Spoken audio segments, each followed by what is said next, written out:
स्वागत है आपका जिंदगी के उस पार के चौथे एपिसोड में, जिसका नाम है लोगों का हारमोनियम। ये बात कुछ समय पहले की है। एक आश्रम था, संगीत आश्रम, जहाँ संगीत सिखाया जाता था। संगीत के साथ साथ वहाँ अलग अलग प्रकार के वाद्य यंत्र, इंस्ट्रूमेंट्स भी सिखाए जाते थे। एक बच्चा था जिसका नाम था बहादुर सिंह। उसे हमेशा से ही बहुत शौक था धुन बजाने का और धुन बनाने का। तो उसके घर वालों ने देखा कि इतनी रुचि है कला में, तो क्यों ना इसे हम संगीत और कला की कक्षा में दाखिला दिला दें। तो उन्हीं के गांव में एक छोटे से संगीत आश्रम में दाखिला दिला दिया उसके पिताजी ने। जैसे ही बहादुर वहां पहुंचा तो वहां कई प्रकार के इंस्ट्रूमेंट्स थे। तो बेंच पे बैठे एक टीचर के हाथ में उसे हारमोनियम दिखा, जो बहुत ही प्यार से बजाया जा रहा था। तो हमारा बहादुर उनके पास जाके बैठ गया। सारे इंस्ट्रूमेंट्स में से उसे हारमोनियम ही सबसे ज्यादा पसंद आया। जब तक उसके पिताजी आश्रम के टीचर से दाखिले की बात कर रहे थे, तो उन्हें पता चल गया कि इसे हारमोनियम ही सिखाना है और इसे यही सीखना चाहिए। और अगले दिन से उसकी क्लासेस स्टार्ट हो गई। और जिस तरह किसी भी फील्ड में हमें उसकी ABCD आना जरूरी होता है, उसी तरह बहादुर को भी पहले दिन सारे गामा पाधा नीसा ये सब सिखाया गया। और उसने भी बड़ी खुशी से एक बड़ी हंसी चेहरे पर लिए सीखा सब कुछ। और उसकी ये क्लास 1.5 घंटे की थी, तो उसका मन भरता नहीं था।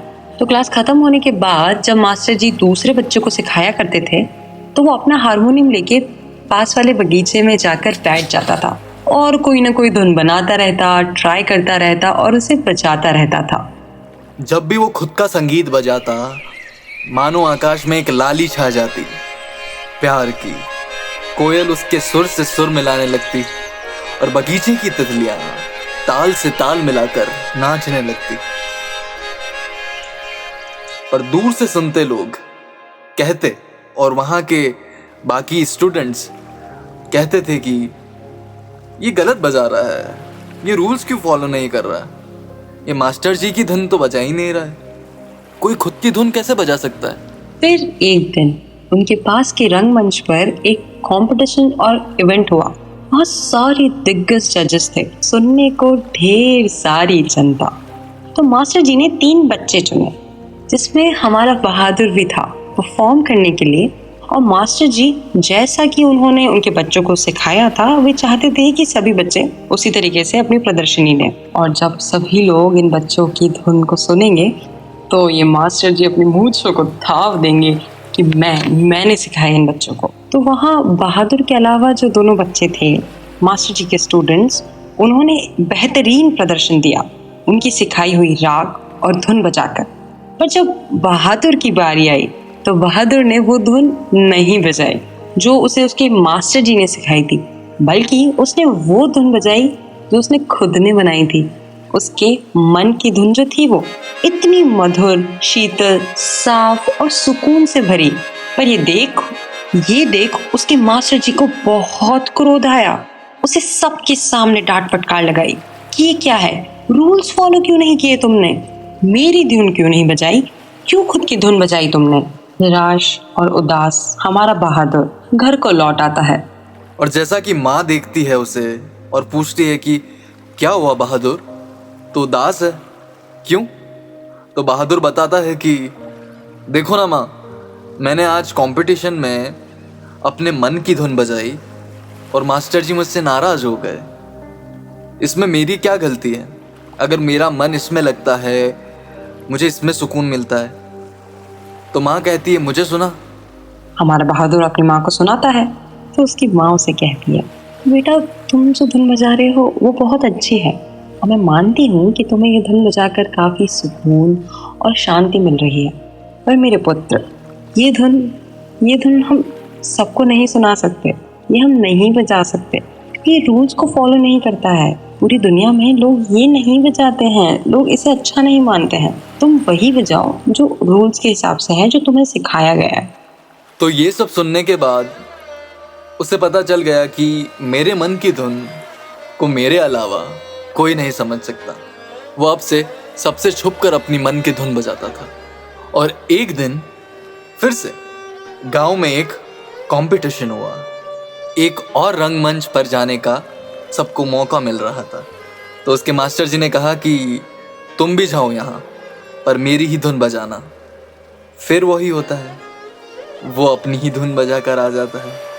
पर इस बार मास्टर जी उसे माफ़ नहीं करते, उसे संगीत आश्रम से निकाल देते हैं। वो सोचता है, मुझे कोई क्यों नहीं करने देता जो मुझे पसंद है, जिसमें मेरी खुशी है।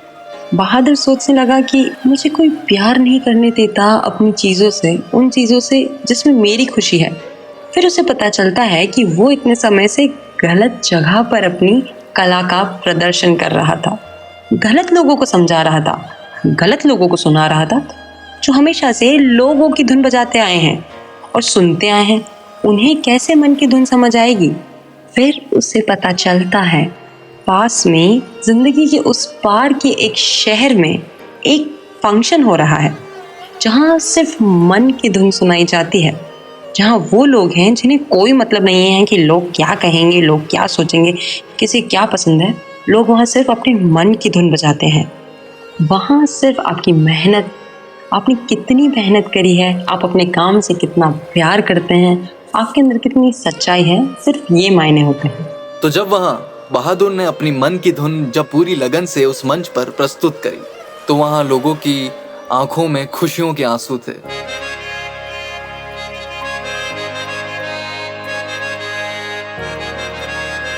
और एक एक लोग अपनी जगह से उठकर खड़े होकर उसके लिए तालियां बजाने लगे और कहा कि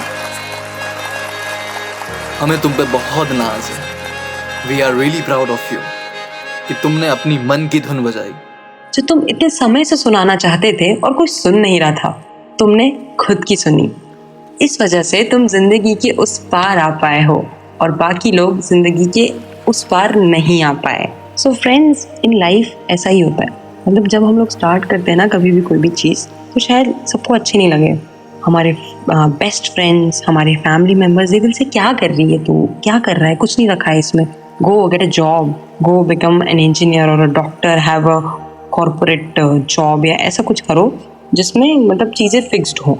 एंड वी ऑफन ये एक ट्रैप है, इस ट्रैप में हम भी घुस जाते हैं। पर उस ट्रैप में घुस जाओ तो you will have a nominal life only. ये जो क्रिएटिव चीज़ें होती है ना, ये आपका खून पसीना, दिल, दिमाग, जहन सब मांगती है। जो सही लोग हैं, जो आपकी कला की कद्र करते हैं, वो समझेंगे आपकी बात को। आपको इसी इंसान से तब फर्क पड़ना चाहिए जब उसने वो कर रखा है जो आप चाहते हो। कुछ तो लोग कहेंगे, लोगों का काम है कहना। कभी कभी किसी का नीचा दिखाना हमें जिंदा रखता है, कभी कभी किसी का हम पर बिलीव ना करना, हम पे भरोसा ना करना हमें जिंदा रखता है। पर इन सब के बीच एक पल पैदा होता है जहां हमारी खुद से मुलाकात होती है, जो आपको याद दिलाता है कि आपके दो दोस्त हैं, सुकून और संतुष्टि, जिनके बिना आप जिंदा नहीं रह सकते। सही समय पर सही मंच पर चढ़ना बहुत जरूरी है। बहादुर बनो, मन की धुन सुनो। और इसी बात पर एक शेर याद आ रहा है कि उसूलों पर जहां आ जाए टकराना जरूरी है, जो जिंदा हो तो फिर जिंदा नजर आना जरूरी है। मिलते हैं जिंदगी के उस पार के अगले एपिसोड पर।